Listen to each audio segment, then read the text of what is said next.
everybody, this is Allie, and welcome to an edition of Coffee with Allie. Hey.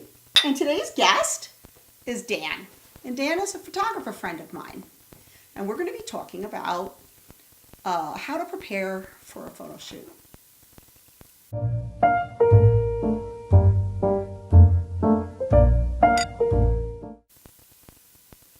So Dan, Yeah. one of the things that you and I are going to talk about today is that we both work with a group called DC Cosplay Photo Shoots. It's a great group. And we do a lot of events that are not like anybody else's events. I think our group is pretty unique. It is pretty special. Every month we go to a new venue and new people and new characters that we're photographing every time. Right, and the photographers are working with new people or the same people, like we're mixing it up. So one photographer might work with 12 different models over the course of a couple of hours, and we have a new location. So what that does is it brings a lot of challenges for the photographers. You have to be prepared. You have to prepare before you go and think of two things, I think. Two types of preparation, your gear and your head. Right. You have to have the right equipment for the job, and you have to have the right attitude for the job. Exactly. So one of the things I think, if you're just going to start from the practical aspect, Right. is I always think about weather. If Sure. we're shooting outdoors, or even if we're shooting indoors with outdoor locations, so I'm going to look and see, is it going to be cloudy or is it going to be sunny? Because I'm Sure. bringing different gear Okay. for different weather. So what would you do on a cloudy day? Well, on a cloudy day, I might bring a light, right? I might bring a small speed light if we're shooting outdoors because I Sure. want to be able to move around. So I'll bring a light to add a little bit of punch, a little bit of direction, because a cloudy day is essentially like living inside a giant softbox, right? Yeah. And it's gonna end up flat lighting, so you want a little extra light to punch. I also find on cloudy days that because the light's coming from above, it makes dark eyes. Yeah, you got to fill those in. So I have just a little pop of light. But that's what thinking about the weather does for you. You're aware of that, what happens, and then you're gonna bring the gear to. So, but now if it's a full sunny day, Sure. we're going to bring a diffuser or reflector. You can bring a flash if you want to balance with the You sunlight. can bring a flash. At that point, you might be thinking of like your bigger strobes if you're going to fight the sun. But yeah, you might bring some kind of something to create shade, right? A diffuser, a big shady object that you can hold over somebody. But again, you're thinking about the weather and what that means for the lighting, and then what that means for the pictures you're going to make. Another thing that I like to do is I like to find out, if I can't visit the location, I'll Google it. Oh, And I want to know things like, are there buildings that are going to create shade? right. Or are there buildings and are they white and I can bounce light off that building and use something like Right, that? so you can use like the Google Maps or something to look to get that overhead look and get a sense of the. And Google Images. Yep. Street view, right? Yeah, so those kinds of things really help you getting mentally prepared so that you know what gear to bring. And so these are the kinds of things that we'll think about, Preparation. and then we'll decide what kind of gear to bring based off of that. So the other thing I like to do, and I think you like to do this too, Yeah. limit your gear. Sure, right. So that's a creative choice sometimes, right? You might think that the right thing to do is just pack your bag full of every lens you have, every camera body you have, because you don't know what you're going to run into.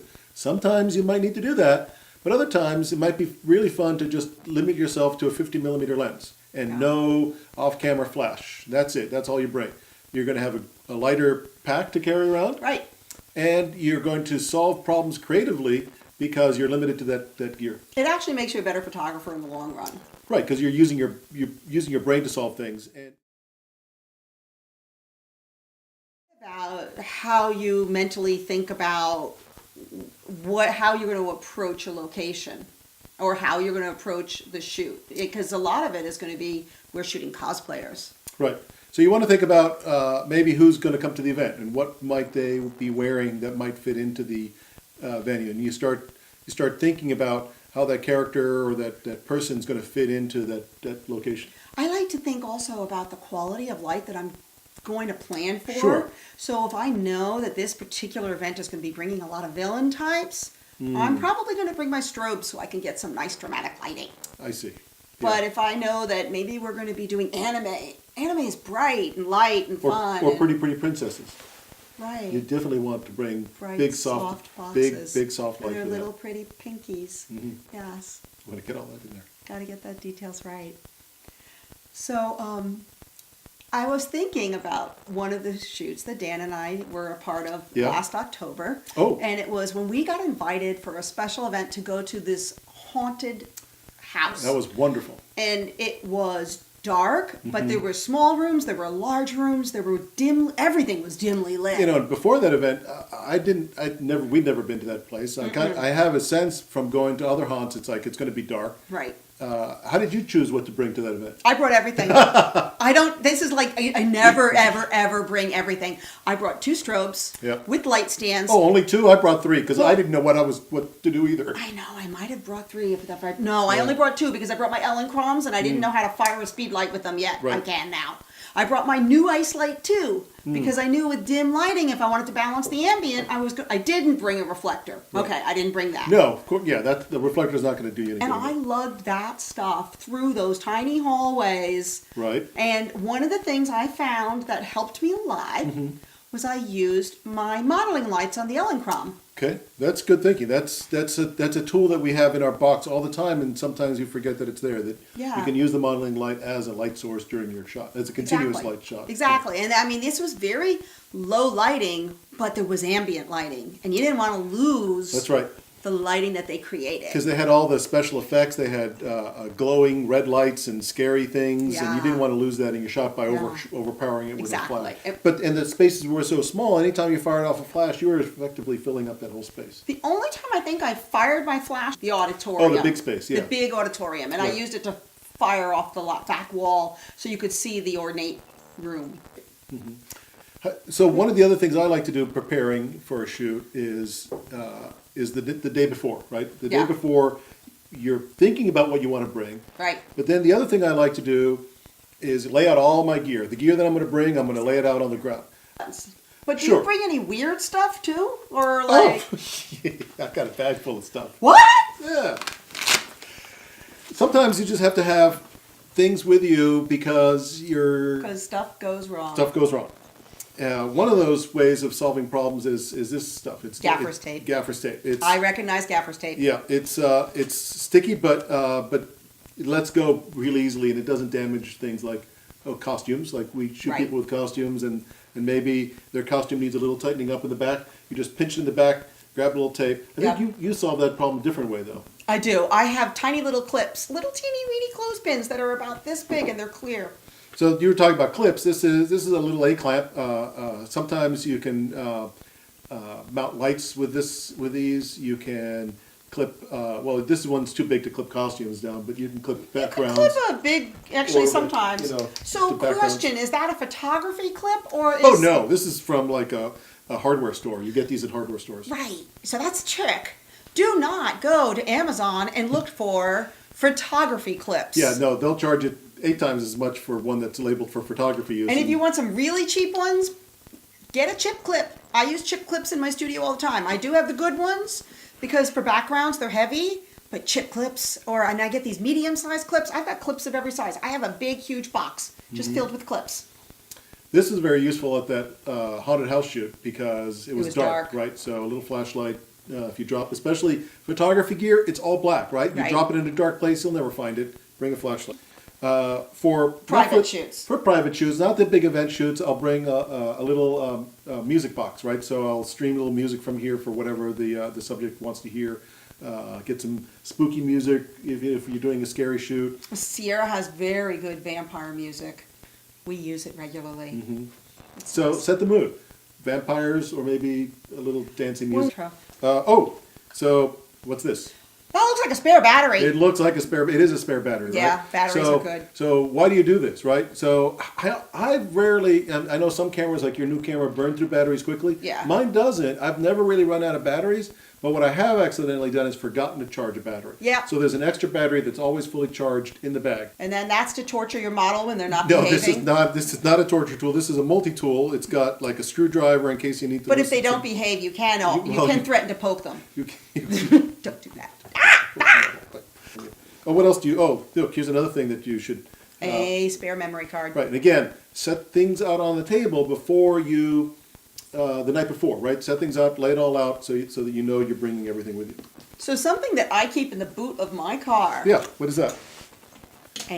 Well, this is okay. So this is my very first reflector, but it's Really? not a reflector anymore because the reflector part broke on the zipper. So it's really just a diffuser, but it doesn't take up any room. I keep it in the back It of just the stays in the car, car. and I can't tell you how many times I've been at a shoot and been, oh man, I just could use a diffuser right now. And I pull this little guy out, and it saves the day. So do you ever run into a situation where you've got all your gear with you Right. and you're shooting the location and either it's not working, Right. or like you're in a group of people and they're all shooting the same thing and you want to take something different. You want to do something unique. Yeah, that's happened. That was a while ago, but I was in Hawaii, right? They had one of these tours where you climb up the volcano, you go up to the volcano, you're Sounds putting on. cool. It is well, it's cold, right? You're 15,000 feet. You're wearing a parka and you're watching the sunset. You're above the clouds actually, so you're so high up, you're actually above the clouds, and you're watching the sunset. And there's a bunch of people with their cameras, and they're taking pictures of the sunset. And it was nice. Yeah, sunsets are great. Right, But I right, thought, right. what's happening behind me? So I turned around and I walked a little bit to the other side, and what was there was amazing, right? Because think about it, the sun's hitting the side of this volcano. It's this huge volcano, and it's casting a shadow on top of the clouds, Oh my God. right, that are behind you, right? So you Yeah. see this triangle pattern of light Yeah. from the shadow. And that's a shot you don't get unless you open up your mind and you think, I want to get something different than my initial thought of my plan here. I had a very similar situation of that kind Right. with a Mini Cooper. I mean, I shoot a lot of people, but I shoot cars too. Right. So I was shooting a black Mini Cooper at sunset. So another And sunset. now sunset. And the dynamic range was really hard because I have a black Mini. It would have been easier if I had a white And you're Mini. shooting into the sunset with the Shooting mini in into the front. sunset, and I'm just getting silhouettes, and I'm trying like HDR things, but I Sure. don't really want to 'Cause if- process a bunch. Because if you get the mini to expose, the sun goes. The sun is blows blown out, right? So my only option at this point is HDR. Yeah. But I think I walk around the car. So I walk around the car, and I notice that the sunset is reflecting into the car. Nice. And one of the things I noticed was two things. I got in the black paint, I'm getting this gorgeous sunset, and in Right. the black plastic over the wheels, it was glowing. Oh. And it was so pretty. That's a shot that you can only get if you instead of just giving up and saying it's not going to happen, you Right. change your perspective. And and shadow looked beautiful. So while it's important to have a plan, it's important to be able to change your plan and open your mind to another thing. Exactly. So you got to again bring your gear, bring your plan, but prepare to move on from it if it's not working out for you. Exactly. So, in recap, what we're saying is you want to plan for your shoots. Right. And you may not be able to plan as fully as you expect. If you can go online and look at your locations in advance, great. Right. Think about the gear that's going to work for the location, for the weather, Right. any restrictions you might have. And by doing all these things, you're going to become a better photographer. So, thank you, Dan, Oh, this has been so much fun. for joining us. And we'd like to thank you for watching. And if you've enjoyed this video, don't forget, hit the like, subscribe, and hit the little bell. Ding, ding, ding, ding, ding. It may not always work, but if it does work, then you get notified when I have a new video out. So thank you for watching. We'll see you next time. Oh, la la la la la. Yeah, yeah, yeah, yeah, yeah, yeah, yeah. By the way, you've started saying that now. You're recording. Oh. Please don't forget, hit the like. Okay, we're going to do this again, and you're going to make the like number. Oh, what am I You're doing? going to do this. Okay.